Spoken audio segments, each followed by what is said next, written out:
നമ്മുടെ ചരിത്രത്തിലെ മറ്റ് പുസ്തകങ്ങളോ ഇവയൊന്നും ഇത്തരത്തിലൊരു ആര്യൻ ആക്രമണ കഥയ്ക്ക് അടിസ്ഥാനം നൽകുന്നില്ല എന്ന കാര്യം അവിടെ കൃത്യമായിട്ട് റെപ്രസെൻ്റ് ചെയ്തു. ഇതൊരു കള്ളക്കഥയാണെന്ന് അവിടെ പ്രസൻറ്റ് ചെയ്തു. അവരത് അംഗീകരിക്കുകയും ചെയ്തു. ലണ്ടനിൽ മാക്സ് മുള്ളർ തൻ്റെ തർജ്ജമ നിർവഹിച്ചുകൊണ്ടിരിക്കുന്ന ആ സ്ഥലത്ത് എത്തിച്ചേരുകയും അദ്ദേഹത്തോട് സംസാരിക്കുകയും ചെയ്തു. സംസാരമൊക്കെ കഴിഞ്ഞപ്പോൾ മാക്സ് മുള്ളർ പറഞ്ഞു, എനിക്കൊന്നും മനസ്സിലായില്ല ഇത് ഏത് ഭാഷയാണെന്ന്. അദ്ദേഹം സംസ്കൃതത്തിലായിരുന്നു മാക്സ് മുള്ളറോട് സംസാരിച്ചത്. മാക്സ് മുള്ളർ പറഞ്ഞു, സോറി, ഞാൻ ഈ ഭാഷ ഇതുവരെ ആരും സംസാരിക്കുന്നത് കേട്ടിട്ടില്ല എന്ന്. സംസ്കൃതം അറിയാത്ത ആരെ കൊണ്ടോ വായിപ്പിച്ച് അവർ പറഞ്ഞു കൊടുക്കുന്നത് അദ്ദേഹത്തിൻ്റെ താല്പര്യമനുസരിച്ചിട്ടാണ് വേദ തർജ്ജമ അദ്ദേഹം നിർവഹിച്ചത്. അദ്ദേഹത്തിൻ്റെ ഉദ്ദേശം എന്തായിരുന്നു എന്ന് കൃത്യം പറയുകയും ചെയ്തു.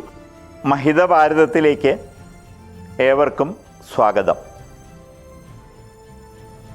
കഴിഞ്ഞ ഏതാനും എപ്പിസോഡുകളിലായി ഭാരതത്തെ വിഭജിക്കാൻ ഉദ്ദേശിക്കുന്ന ശക്തികളെക്കുറിച്ച്, അവരുടെ പ്രവർത്തന പദ്ധതിയെക്കുറിച്ചും എല്ലാമാണ് നാം സംസാരിച്ചു കൊണ്ടിരുന്നത്. ഭാരതത്തെ നശിപ്പിക്കുന്നതിന് വേണ്ടി ഈ വിഭജന ശക്തികൾ ഏറ്റവും ആദ്യമുണ്ടാക്കിയ, ബ്രിട്ടീഷുകാരുടെ കാലത്തുണ്ടാക്കിയ ഒന്നാമത്തെ കള്ളക്കഥയെക്കുറിച്ചാണ് ഇന്ന് പറയുന്നത്. അത് ആര്യൻ ആക്രമണവാദം ആയിരുന്നു.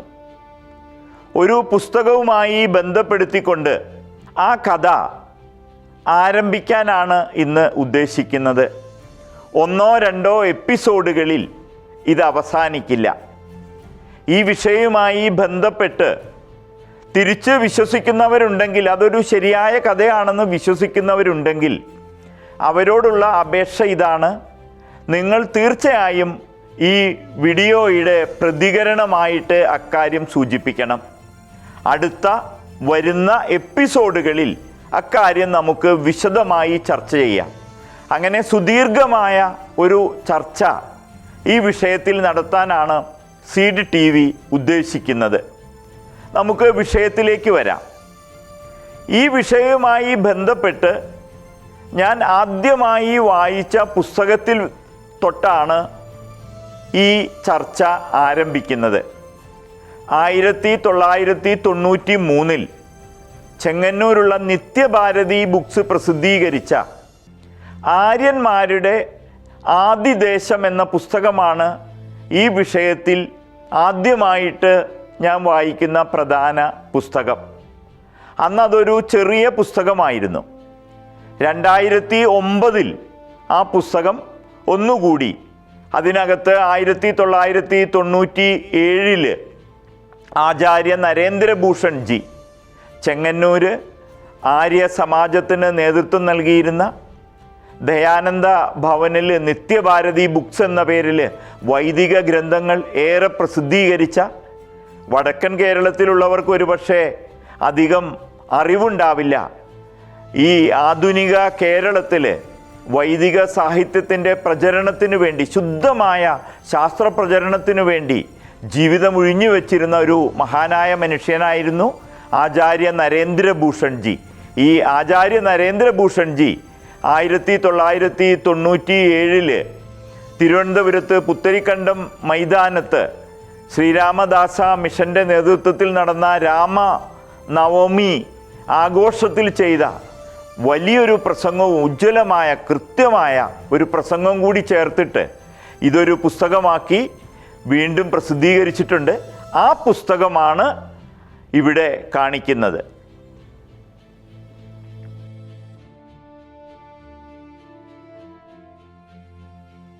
ആര്യന്മാരുടെ ആദിദേശം എന്നാണ് ഈ പുസ്തകത്തിൻ്റെ പേര്. ഇത് എഴുതിയിരിക്കുന്നത് സ്വാമി വിദ്യാനന്ദ സരസ്വതിയാണ്. ഇദ്ദേഹം ഹിന്ദിയിലാണ് ഈ പുസ്തകം എഴുതിയിരുന്നത്. ഈ പുസ്തകം പിന്നീട് മലയാളത്തിൽ 1993 പ്രസിദ്ധീകരിക്കുകയാണ് ഉണ്ടായത്. ഈ വിദ്യാനന്ദ സരസ്വതി സ്വാമികൾ 1987 കേരളത്തിൽ വന്നു. ഉത്തരേന്ത്യയിൽ നടക്കുന്ന കാര്യങ്ങളൊക്കെ അദ്ദേഹത്തിന്, ആര്യൻ ആക്രമണവാദവുമായിട്ട് നടക്കുന്ന കാര്യങ്ങളിലൊക്കെ അദ്ദേഹം പരിചിതനായിരുന്നു. ആ വിഷയങ്ങളിൽ അദ്ദേഹം ധാരാളം ഇടപെടലുകളും അദ്ദേഹം നടത്തിയിരുന്നു. പക്ഷെ കേരളത്തിൽ വന്നപ്പോഴാണ് ഇവിടെ നടക്കുന്ന പ്രചരണവും തമിഴ്നാട്ടിൽ നടക്കുന്ന യുദ്ധകോലാഹലങ്ങളുമെല്ലാം അദ്ദേഹത്തിൻ്റെ ശ്രദ്ധയിൽപ്പെട്ടത്. റെയിൽവേ സ്റ്റേഷനുകളിലെ ഹിന്ദി ബോർഡ് പോലും തമിഴ്നാട്ടുകാരെ അടിച്ചു തകർക്കുന്ന കാഴ്ച അദ്ദേഹം കണ്ടു. എത്രമാത്രം ഗൗരവതരമാണ് ഈ വിഷയമെന്ന് അദ്ദേഹം മനസ്സിലാക്കി.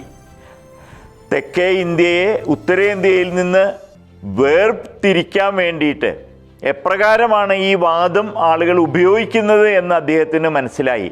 അതിൻ്റെ അടിസ്ഥാനത്തിലാണ് 2 വർഷത്തെ പരിശ്രമം നടത്തി അദ്ദേഹം ഒരു പുസ്തകം എഴുതിയത്.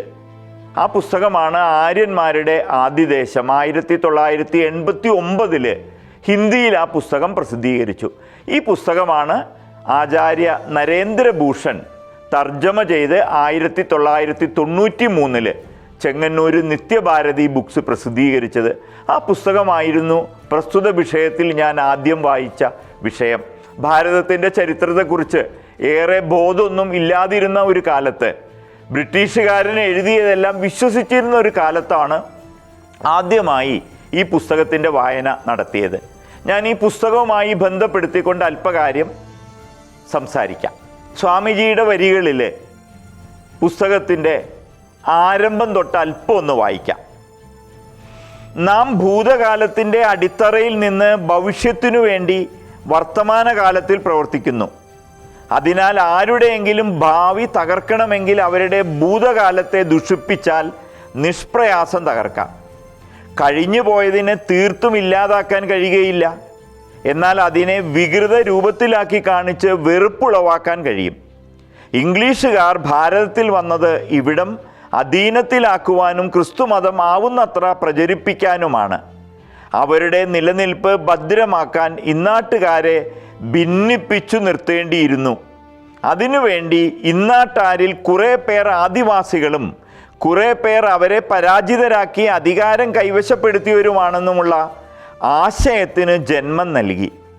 ഭിന്നിപ്പിക്കലിൻ്റെ ഈ ബീജാവാപത്തിൻ്റെ പരിണാമ ഫലമാണ് ഇന്ന് നമ്മുടെ ദേശത്തുള്ള പ്രാഥമിക വിദ്യാലയങ്ങളിൽ മുതൽ സർവകലാശാലകളിൽ വരെ ഇന്നാട്ടിലെ ആദിവാസികൾ കോല, ദ്രാവിഡ, ഭീൽ, സന്താൽ മുതലായ വർഗക്കാരാണെന്നും കാലാന്തരത്തിൽ ഇറാൻ തുടങ്ങിയ സ്ഥലങ്ങളിൽ നിന്ന് ആര്യന്മാരെന്ന ആളുകൾ വന്ന് കയ്യേറ്റം നടത്തിയെന്നും പഠിപ്പിക്കുന്നത്. അവർ നാട്ടുകാരിൽ കുറേ പേരെ കൊന്നു, കുറേ പേരെ ബന്ധിച്ച് അടിമകളാക്കി, കുറേ പേർ പേടിച്ചോടി തെക്കൻ ദിക്കുകളിൽ ചെന്ന് പാർപ്പ് ഉറപ്പിക്കുകയും ചെയ്തു പോലും.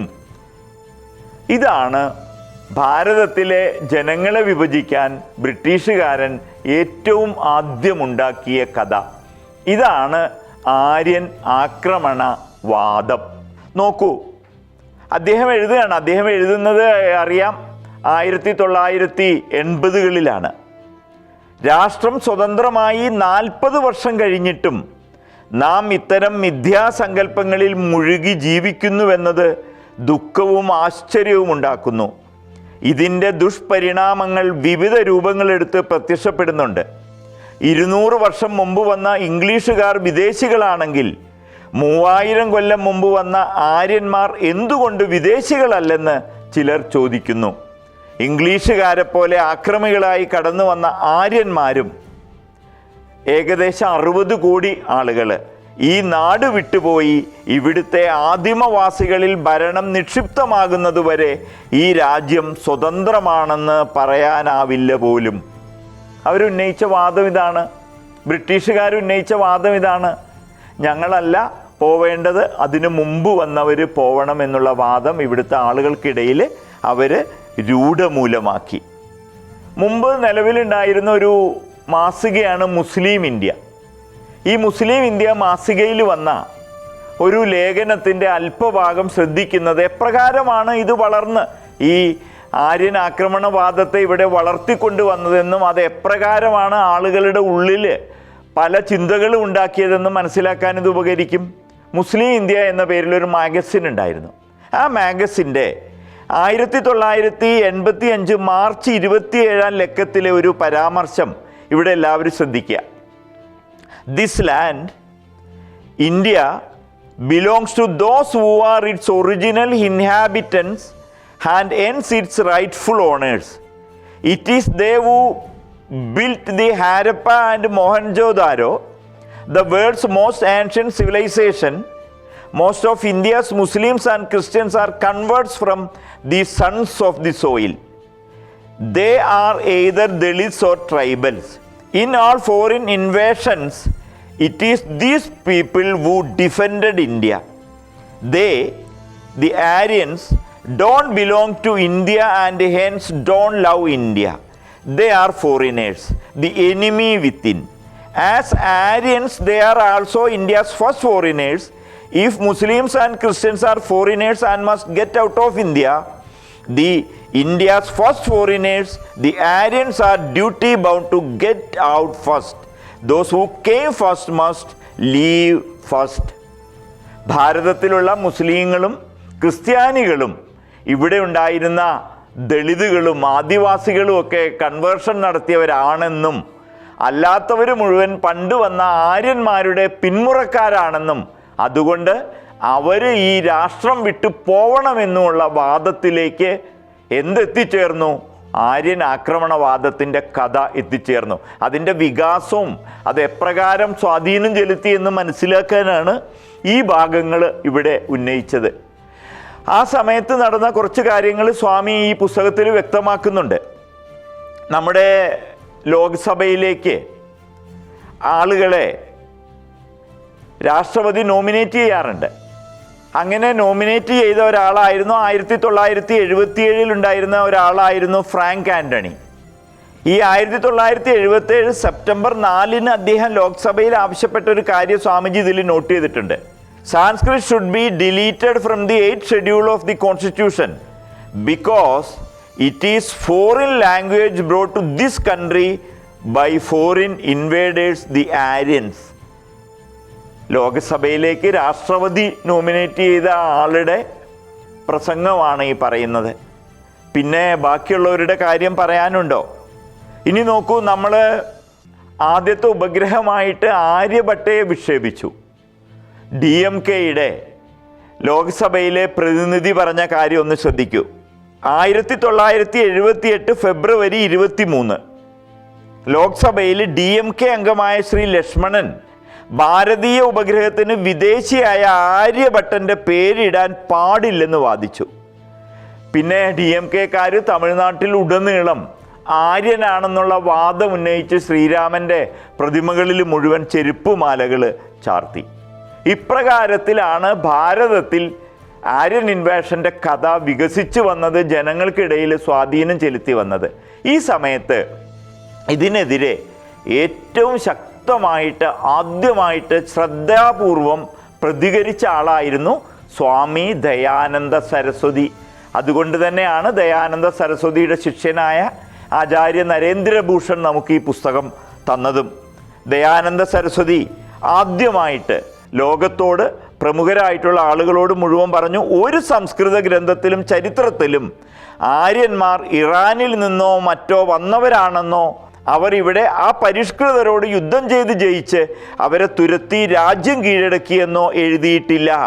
അതിനാൽ വിദേശികൾ എഴുതിയത് തെളിവേയല്ല, ഇത് കളവാണെന്ന് ഉച്ചസ്ഥൈര്യം അദ്ദേഹം പ്രഖ്യാപിച്ചു. ഇനി ഇൻഡോളജിസ്റ്റുകളുണ്ട്. ഭാരതത്തിൻ്റെ ചരിത്രം എഴുതിയതിൽ ഭൂരിഭാഗം ആളുകളും പണം വാങ്ങി ഭാരതത്തെ താഴ്ത്തിക്കെട്ടാൻ വേണ്ടി ചരിത്രം എഴുതിയവരാ. അല്ലാതെ എഴുതിയ ആളുകളുണ്ട്. അവരിൽ ഏറ്റവും പ്രമുഖനായ ഒരാളാണ് ജോൺ മ്യൂർ. ഈ ജോൺ മ്യൂർ എന്ന് പറയുന്ന ഇൻഡോളജിസ്റ്റ് എഴുതിയ ഒരു കാര്യം സ്വാമിജി ഈ പുസ്തകത്തിൽ പറയുന്നുണ്ട്. അതൊന്ന് ശ്രദ്ധിക്കൂ. I must however begin with candid admission that so far as I know, none of the Sanskrit book, not even the most ancient, contains any distinct reference of allusion to the foreign origin of Aryans. There is no evidence or indication in Rigveda or the words of the Asa, the Sioux, Asira, etc. having been used for non-Aryans, original inhabitants of India. Original Sanskrit text എന്ന് പറയുന്ന അദ്ദേഹത്തിൻ്റെ പുസ്തകത്തിൻ്റെ 2ാമത്തെ വോള്യത്തിലെ വരികളാണ് സ്വാമിജി ഇവിടെ note ചെയ്തിരിക്കുന്നത്. എനിക്കറിയാവുന്നിടത്തോളം ഇതിന് യാതൊരു തെളിവുമില്ലെന്നും അസംബന്ധമാണെന്നും ആ പ്രമുഖനായ ഇൻഡോളജിസ്റ്റ് അദ്ദേഹം വ്യക്തമാക്കുന്നുണ്ട്. ഇനി എൽഫിൻസ്റ്റൺ എന്നു പേരായിട്ട് പ്രമുഖനായ ചരിത്രകാരനുണ്ട്. കൃത്യമായിട്ട് അദ്ദേഹത്തിൻ്റെ ഗ്രന്ഥത്തിൽ അദ്ദേഹം പറയുന്ന കാര്യവും ഇവിടെ പറയുന്നുണ്ട്. ഹിസ്റ്ററി ഓഫ് ഇന്ത്യ എന്ന് പറയുന്ന അദ്ദേഹത്തിൻ്റെ പുസ്തകത്തിൽ പറയുന്ന കാര്യമാണ് സ്വാമിജി ഇവിടെ നോട്ട് ചെയ്തിരിക്കുന്നത്.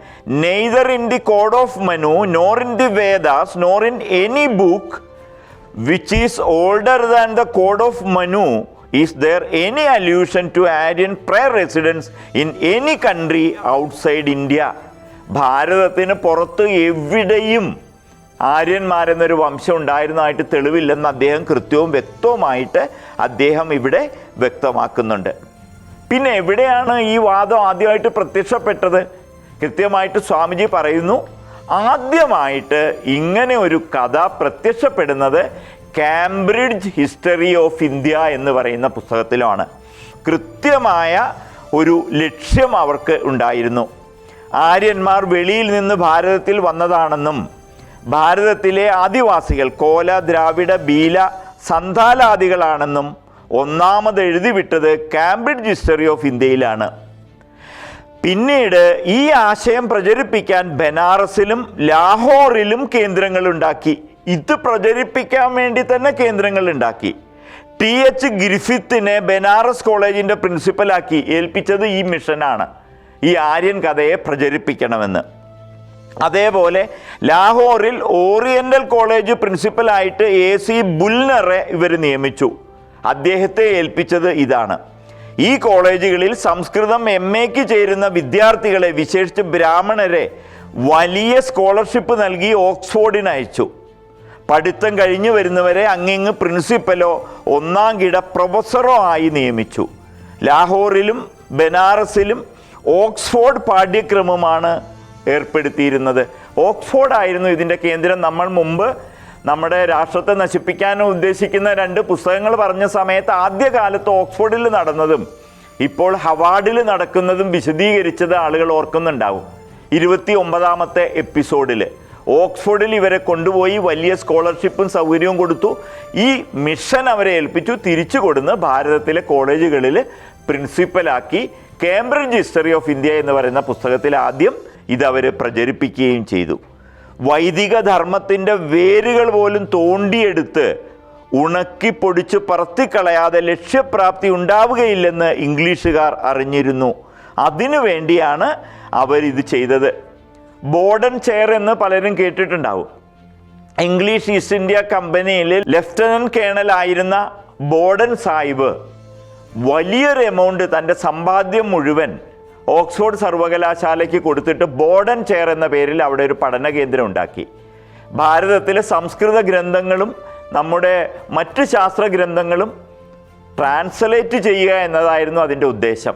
വളരെ കൃത്യമായ ഉദ്ദേശം അദ്ദേഹത്തിനുണ്ടായിരുന്നു, conversion.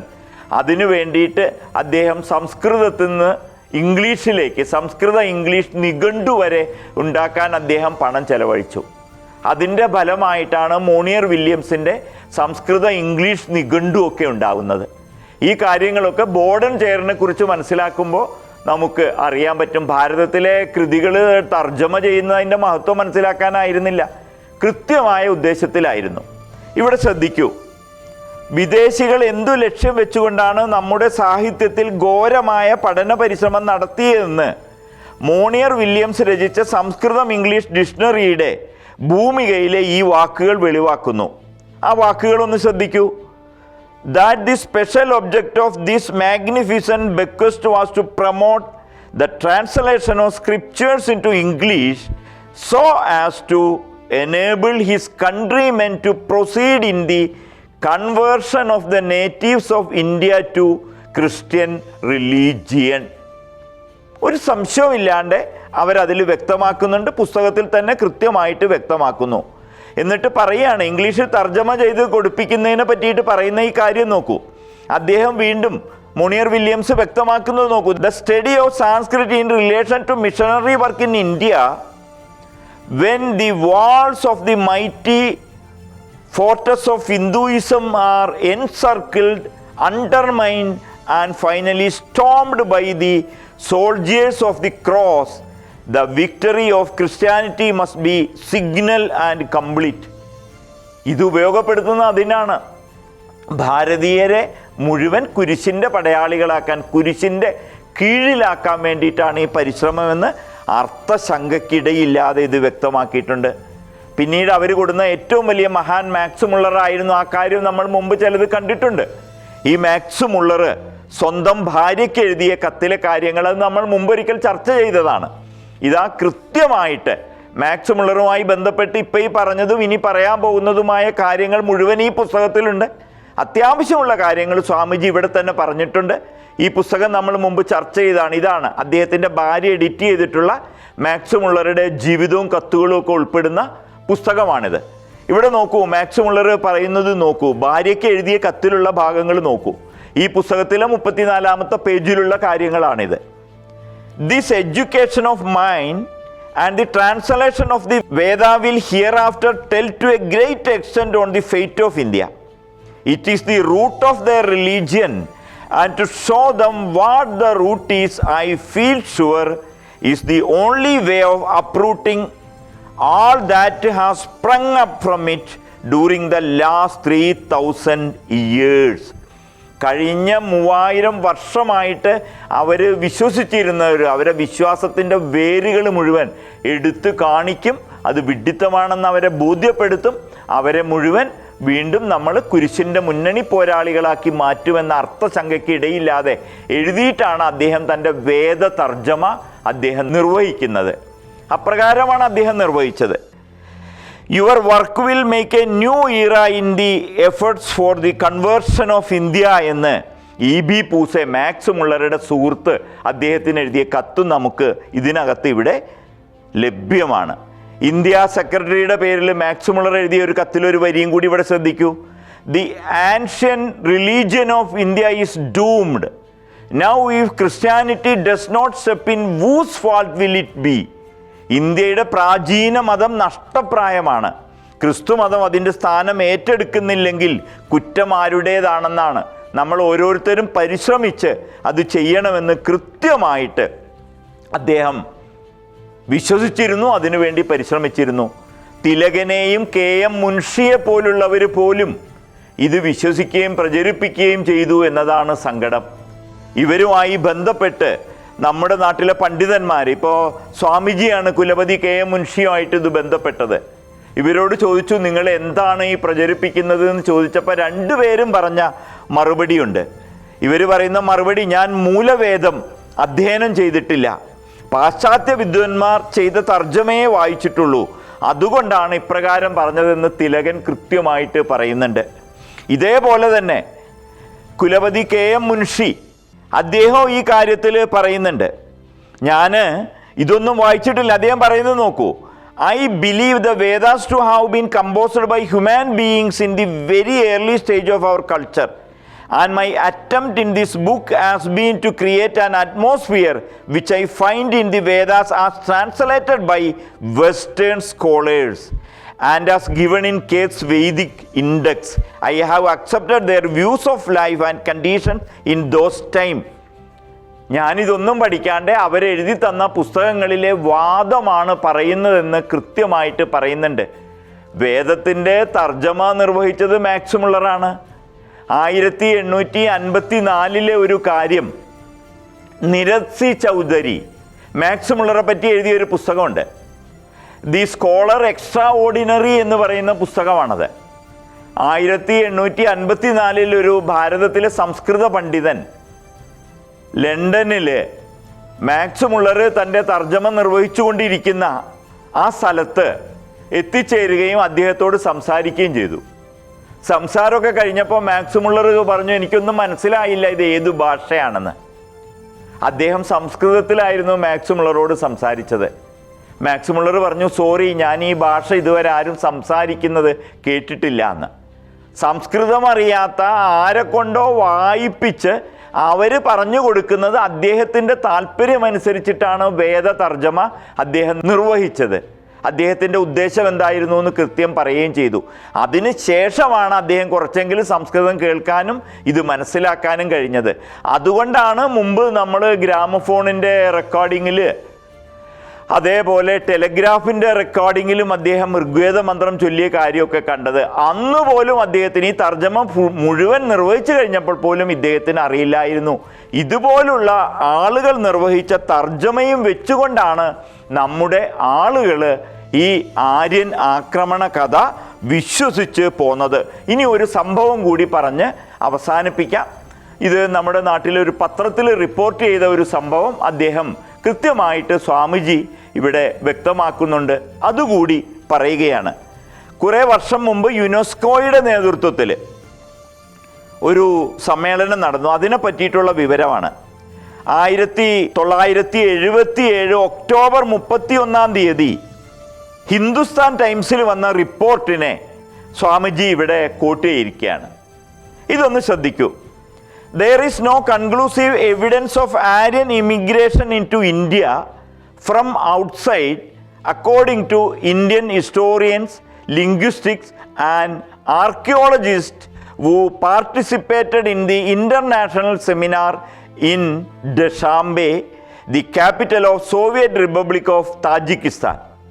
Dr. N.R. Banerjee, Director of National Museum and a member of the Indian delegation, said that Indian scholars made out this point at the seminar, and the papers presented by them were very much appreciated. The seminar was held under the aegis of UNESCO to discuss the problem of ethnic movement during the second millennium BC. 90 delegates from Soviet Union, West Germany, Iran, Pakistan, and India attended.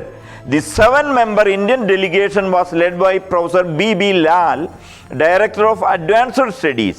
It was pointed out by Indian scholars that the archaeological material associated with the Aryans in different regions and periods in India did not show any links with the archaeological survival of the Aryans in Afghanistan, Iran, and Central Asia. UNESCO നടത്തിയ സെമിനാറിൽ, official സെമിനാറിൽ ഭാരതത്തിൽ നിന്ന് പങ്കെടുത്ത ആളുകൾ കൃത്യമായിട്ട് ഭൂഗർഭശാസ്ത്രമോ അതല്ലാന്നുണ്ടെങ്കിൽ നമ്മുടെ ചരിത്രത്തിലെ മറ്റ് പുസ്തകങ്ങളോ ഇവയൊന്നും ഇത്തരത്തിലൊരു ആര്യൻ ആക്രമണ കഥയ്ക്ക് അടിസ്ഥാനം നൽകുന്നില്ല എന്ന കാര്യം അവിടെ കൃത്യമായിട്ട് റെപ്രസെൻ്റ് ചെയ്തു. ഇതൊരു കള്ളക്കഥയാണെന്ന് അവിടെ പ്രസൻറ്റ് ചെയ്തു. അവരത് അംഗീകരിക്കുകയും ചെയ്തു. ഈ കാര്യം ഭാരതത്തിൽ അന്ന് അതിന് ശേഷം നടന്ന വാർത്തയായിട്ട് ഈ പത്രത്തിൽ വന്നത് സ്വാമിജി ഇവിടെ നോട്ട് ചെയ്യുക. അതിനുശേഷം സ്വാമിജി പറയുന്നുണ്ട്, പിന്നെ PC Sethi, KC Pant, Prathapachandra Sethi, KC Pant, ഇവർ രണ്ടുപേരായിരുന്നു അതിനുശേഷം ഭാരതത്തിലെ വിദ്യാഭ്യാസ മന്ത്രിമാർ. ഈ രണ്ടുപേരെടുത്തും ചെന്ന് നമ്മുടെ ഈ പ്രതിനിധികൾ പറഞ്ഞു, യുനെസ്കോ വരെ ഇത് കള്ളക്കഥയാണെന്ന് അന്വേഷിച്ചു കഴിഞ്ഞു, നമ്മുടെ പാഠപുസ്തകങ്ങളിൽ നമുക്ക് ഇപ്രകാരം മാറ്റം വരുത്തണമെന്ന്. എന്നാൽ ഇവരാരും അതിന് തയ്യാറായില്ല എന്ന കാര്യവും ഇവിടെ സൂചിപ്പിക്കുകയാണ്. ഇത് ഈ പുസ്തകത്തിലെ ചെറിയൊരു ഭാഗം മാത്രമേ ഇവിടെ പറഞ്ഞിട്ടുള്ളൂ. ബാക്കി ഭാഗം പറയാൻ 1-2 എപ്പിസോഡുകൾ വേണ്ടി വരും. എന്തിനാണ് ഇപ്രകാരം പറഞ്ഞതെന്ന് വെച്ച് കഴിഞ്ഞാൽ എവിടുന്നാണിത് തുടങ്ങിയതെന്നും എപ്രകാരമാണ് വികസിച്ചതെന്നും നമുക്ക് മനസ്സിലാക്കാൻ വേണ്ടിയാണ്. പിന്നീട് ഇതുമായി ബന്ധപ്പെട്ടിട്ട് ധാരാളം പുസ്തകങ്ങൾ ഉണ്ടായിട്ടുണ്ട്. മിഷൽ ഡാനിനോ എഴുതിയിട്ടുള്ള ഒരു പുസ്തകം വളരെ പ്രസക്തമാണ്. ആര്യൻ ഇൻവാഷനെ പറ്റിയിട്ട് അദ്ദേഹം എഴുതിയ പുസ്തകത്തിൻ്റെ പേര് തന്നെയാണ് ദി ഇൻവേഷൻ നെവർ വാസ്, ഒരിക്കലും നടന്നിട്ടില്ലാത്ത ആക്രമണം. ഇത് അതിൻ്റെ മലയാളമാണ്. അതിൻ്റെ മലയാളവും ഇംഗ്ലീഷും എൻ്റെ കയ്യിലുണ്ട്. ഈ പുസ്തകങ്ങളൊക്കെ നമ്മൾ തുടർന്ന് ചർച്ച ചെയ്യും. അതുകൊണ്ട് സീഡ് TV-യുടെ പ്രിയപ്പെട്ട ശ്രോതാക്കളോട് ഇതാണ് പറയാനുള്ളത്. ഭാരതത്തിൽ വിഭജനം ഉണ്ടാക്കിയതിൻ്റെ അടിത്തറ, ഏറ്റവും ആദ്യത്തെ കള്ളക്കഥ ആര്യൻ ആക്രമണവാദമായിരുന്നു. നമ്മുടെ ഈ അന്ധമായിട്ട് അവരുടെ പുസ്തകങ്ങൾ മാത്രം വായിച്ചിട്ടുള്ള വിശ്വാസമാണ് അതിന് ഉപോദ്ബലകമായിട്ടുള്ളത്. ഈ അടിത്തറയെ തകർക്കാതെ വിഭജനത്തിൻ്റെ ശക്തികൾ അതിനു മേലെ കെട്ടിപ്പൊക്കുന്ന ഒന്നും നമുക്ക് തകർക്കാനാവില്ല. അതിന് നമ്മൾക്ക് ചെയ്യാനുള്ള ഒരേ ഒരു മാർഗം കൃത്യമായ നമ്മുടെ ചരിത്രത്തിൻ്റെ പഠനമാണ്. ഏതെങ്കിലും ആളുകൾ ഞങ്ങൾ ഇതേ വിശ്വസിക്കൂ എന്ന് വാശി പിടിക്കുന്നവരല്ല. അല്ലാത്ത ആളുകൾ ഈ ആര്യൻ ആക്രമണ കഥ കള്ളക്കഥയാണെന്നുള്ള കാര്യം വിശ്വാസമില്ലാത്തവർ, ഇന്ന കാരണം കൊണ്ടാണ് ഞാൻ വിശ്വസിക്കുന്നത് എന്നുണ്ടെങ്കിൽ അത് നമ്മുടെ ഈ വീഡിയോ നിങ്ങൾ കാണുന്ന സമയത്ത് നിങ്ങളൊരു പ്രതികരണമായിട്ട് തരൂ. ആ വിഷയങ്ങൾ മുഴുവൻ നമുക്ക് ചർച്ച ചെയ്യാം. അതുകൊണ്ട് ഏതാനും ഇത് കേൾക്കാൻ വളരെ രസകരമായ വിഷയമൊന്നും ആയിരിക്കില്ല, എങ്കിലും രാഷ്ട്രത്തിൻ്റെ നിലനിൽപ്പിൽ, രാഷ്ട്രത്തിൻ്റെ ചരിത്രത്തിൽ താല്പര്യമുള്ള, ദേശസ്നേഹമുള്ള ഏതൊരാളും ഈ വിഷയമാണ് നമ്മുടെ വിഭജന ശക്തികൾക്കെതിരെ പോരാടണമെങ്കിൽ ആദ്യം പഠിക്കേണ്ടതെന്ന് സൂചിപ്പിക്കുന്നു. അതിനുവേണ്ടി ധാരാളം എപ്പിസോഡുകൾ ഈ വിഷയത്തിൽ നമുക്കുണ്ടാകും. അതിനുള്ള പഠനത്തിന് നിങ്ങളെ പ്രേരിപ്പിക്കാൻ വേണ്ടിയാണ് ഈ പുസ്തകം വെച്ച് സംസാരിച്ചത്. ഇതിൻ്റെ ബാക്കി ഭാഗങ്ങൾ കൂടി അറിയുമ്പോഴാണ് ഇത് വികസിച്ചതും ഇതിനെ നമ്മുടെ ആളുകൾ ഉപയോഗപ്പെടുത്തിയതും ഇപ്പോഴും ഉപയോഗപ്പെടുത്തുന്നതും നമുക്ക് മനസ്സിലാകുക എന്ന് മാത്രം സൂചിപ്പിച്ചുകൊണ്ട് ഈ മഹിത ഭാരതത്തിലെ രാഷ്ട്രത്തിൻ്റെ മഹത്വം വ്യക്തമാക്കുന്ന ഈ പരിപാടി എല്ലാവരിലും ഷെയർ ചെയ്തിട്ട് ഈ രാഷ്ട്രത്തിൻ്റെ വിഭജനത്തെ ഇല്ലാതാക്കാൻ വേണ്ടി നാം നടത്തുന്ന പരിശ്രമത്തിൽ എല്ലാവരും പങ്കുചേരണമെന്ന് മാത്രം പറഞ്ഞുകൊണ്ട് അവസാനിപ്പിക്കുന്നു. ഈ വിഷയത്തിൽ തന്നെ അടുത്ത എപ്പിസോഡുമായിട്ട് നമുക്ക് വീണ്ടും കാണാം. എല്ലാവർക്കും വിനീത നമസ്കാരം.